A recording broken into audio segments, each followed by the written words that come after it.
Baltimore and Virginia, but certainly in the state of sports as well, as I watch the Orioles late into the night all weekend as they head now to Seattle before they get home here this weekend for a long homestand. And, of course, there was a lot of fake football going on over the weekend, but only one sort of really passionate sporting event happening over the weekend, and that was the PGA Championship. Quail Hollow, the site. I love saying Quail Hollow. I'm going to miss saying that. Down in Charlotte, Robert Kennedy is our insider for all things golf, as well as the golf pro and salesman down at the Compass Point facility down in Anne Arundel County. He is one of our defending champions around here and was watching golf all weekend long. And, you brought up a lot of names last week, Robert, but Justin Thomas was not one of the favorites to win this tournament. But lo and behold, and a great story as well that he told about being a 7-year-old down at Valhalla. Exactly. How you doing, Nestor? I didn't mention him by name. I included him in those half a dozen others to keep an eye on. The field, as it were. That's right. Yeah. And realistically, he was one people were watching. He had a chance in the U.S. Open when was in the final round of the U.S. Open, and got off to a bad start there and never recovered. So he's won 4 times now this year, and so definitely the talent to win there. It was just like, okay, when will a major happen? And I mean, and have to have everything nowadays. At 24, people are wondering when you're going to win your first major. So, but yeah, he took control of it when it mattered.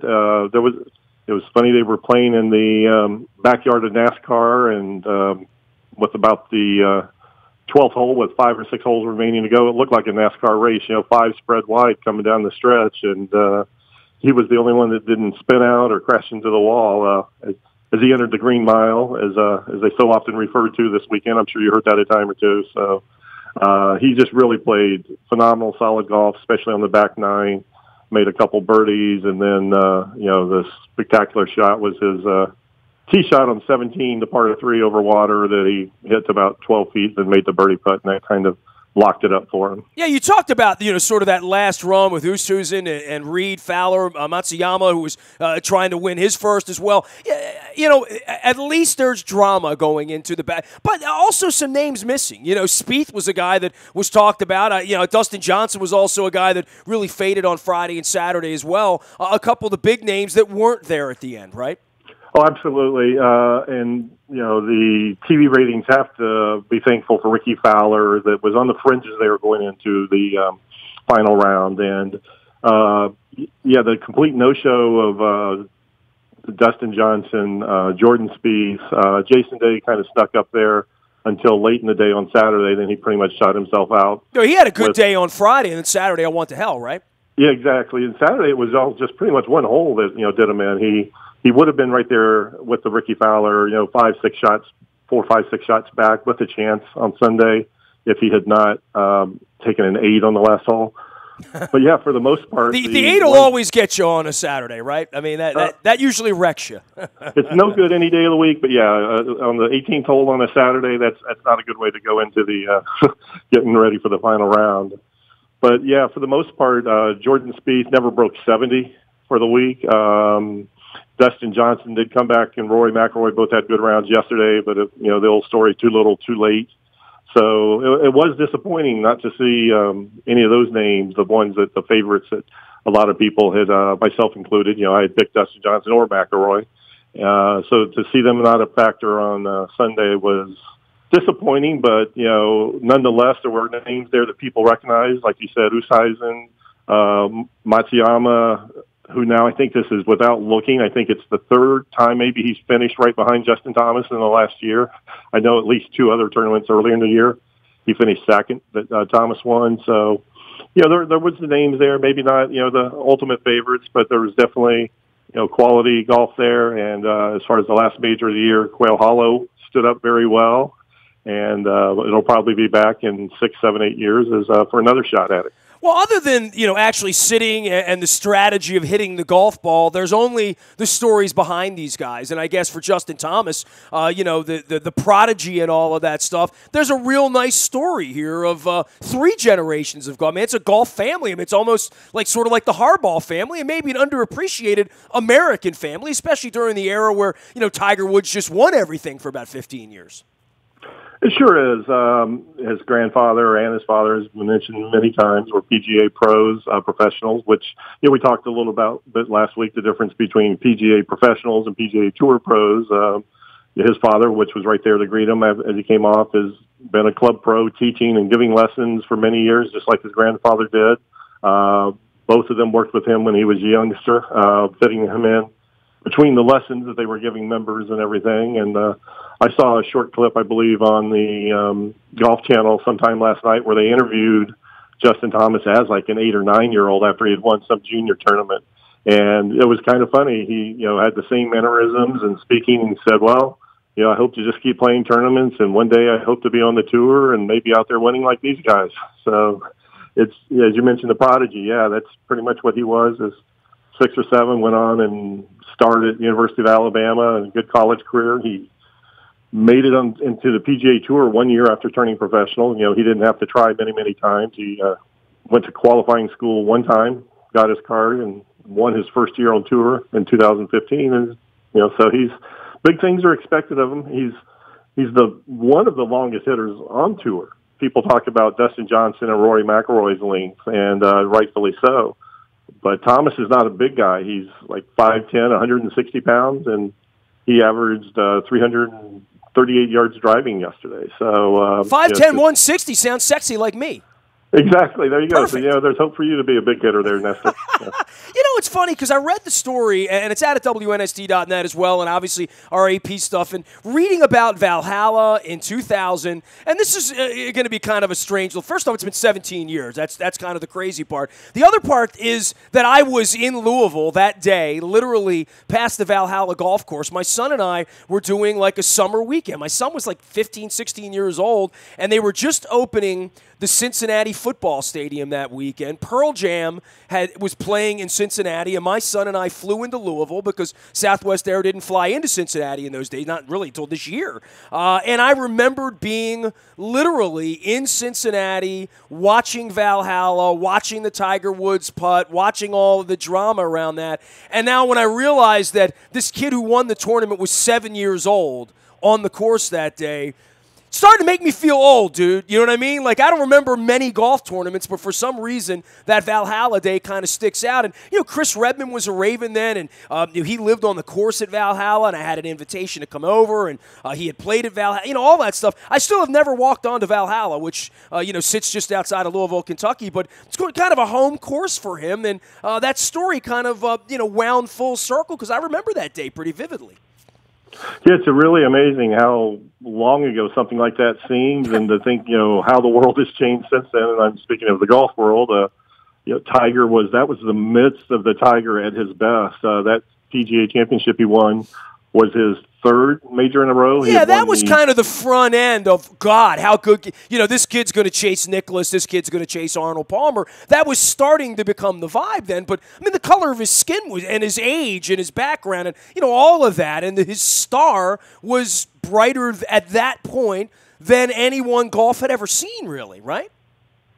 It sure was, and it was, like I said, it was the beginning. He had won the Masters 3 years prior, but this was the year he won like 3 majors, completed the Grand Slam, the Tiger Slam as they called it, the next year when he won the Masters. And to think that Justin Thomas was, like you said, a little, snotty-nosed kid running around, tugging on, people's shirts, probably asking for autographs. And here we are 17 years later. It's kind of incredible to think about how the full circle the golf world comes and, things like that. And to think that he's only 24 and just like the rest of these guys, it's been mentioned many, many times just this year, not just this weekend, how golf is set up really for a great future for the next, 15 years or so, with the great young talent that's coming on. And I'm sure there's probably a younger crop out there somewhere. There was probably a 7-year-old kid yesterday in the clubhouse at Quail Hollow watching Justin Thomas, and thinking that one day that'll be him.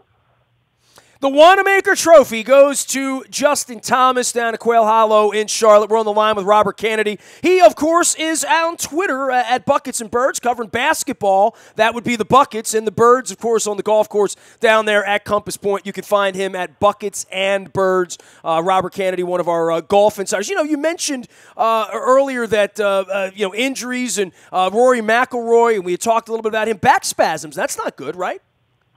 No, anytime you're talking about the back in golf, that's, definitely a red flag. It's something that can linger. It's something that many people never get right. Sometimes it's long periods of rest before it gets better. And sometimes with people like Fred Couples, who it's kind of hampered him for the better part of the last 15, 20 years of his career. Rory mentioned that, he's going to take some time off. He doesn't know exactly when he'll play next. He may play this year again. He may not. He may skip the entire FedEx playoffs just to get healthy and get that back right. It's when you try to play with injury, it's usually good things don't happen. Unlike Tiger Woods in 2008 played on a broken leg and happened to win the U.S. Open in a playoff. But that's the rare exception. And that was also the beginning and the end of it. He was, that was his last major, and he was never the same after that. So, backs are definitely fickle things, and it'll be interesting to see what happens. He's kind of struggled with rib injuries most of the year as well, and one thing affects the other. Jason Day had back issues during the tournament, and he managed okay, but it'll be interesting to see what happens with Rory the rest of the year. Well, the Masters is his thing, right? I mean, that is much like Greg Norman. We're now getting to that point where, the only thing you circle for him is April. He's got to win one of those, right?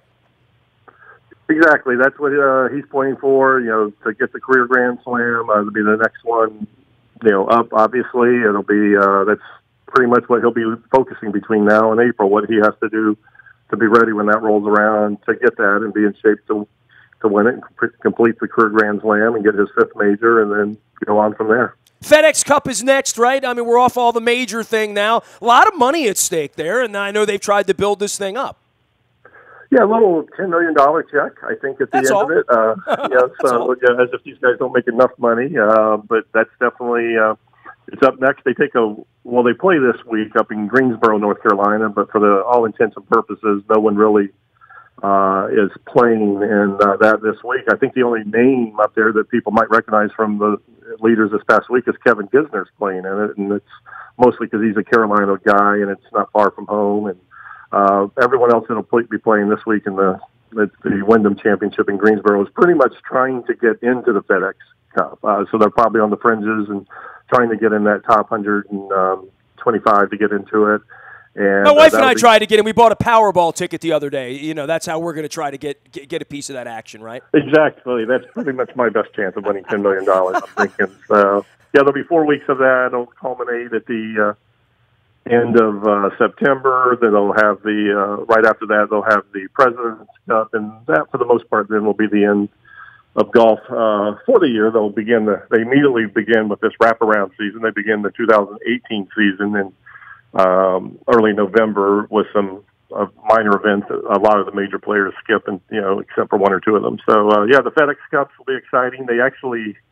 It's funny. We talked a little bit last week about how they're moving the PGA to avoid football so they can move the FedEx Cup playoffs off, and they'll play 2 weeks. Then they actually take a week break, which happens to be the opening weekend of the NFL schedule, the September 10th, 11th weekend. So they won't play that week. Then they'll come back and play the final 2 weeks of the playoffs. I'll be in Cincinnati that weekend eating the crazy hot dogs and the cheese things that they do out there. He is Robert Kennedy. He is Buckets and Birds out on Twitter. You can follow him there as well as at Compass Point. Tell everyone what you do down there at Compass Point, Robert. Just to be clear, I'm the director of tournament sales. I know you refer to me as golf pro, but I like to think my knowledge is of that level, but my skill level certainly is. Yeah, I've never seen you hit the ball, so I'm just going to keep lying to the people. Very good, very good. Yeah, we're all internet and radio professionals for the most part. So, but I do the tournament sales, set up corporate outings, charity outings, help with the other in-house events we do, which we have a couple, exciting ones coming up here at the later this month. August 25th, we have night golf. So that's kind of really cool where everyone comes in. They play 9 holes of regular golf. We get something to eat and beverages, then go back out and play with glow-in-the-dark golf balls and nightsticks and everything for the final 9 holes. So that's usually a fun event, always sells out. And then September 2nd, the Saturday of Labor Day weekend, for those that don't go to the beach, we actually have a pretty competitive 2-man team tournament going on called the Compass Cup. So our version of the playoffs, if you will. So information on both those events, is on our website at compasspointgolf.com, and you can sign up there, get your partner for that event, and come out for the night golf as well. It'll be fun. All right, I will never refer to you as a golf pro, but all you'd have to do is hit a tee shot somewhere up onto the green, keep it out of the water, keep it out of the woods, and you'd look like a pro to me, Robert. Well, that's good, and we need to play sometime, then. So I'll come down and pad your ego. How about that? Sounds good. Robert Kennedy is Buckets and Birds. He's also there for basketball season. Been covering Towson amongst many other local basketball schools around here. We love having him on. He is Buckets and Birds out on Twitter, and of course down at Compass Point, selling golf tournaments for a living. Again, not being a pro, but wishing he were one.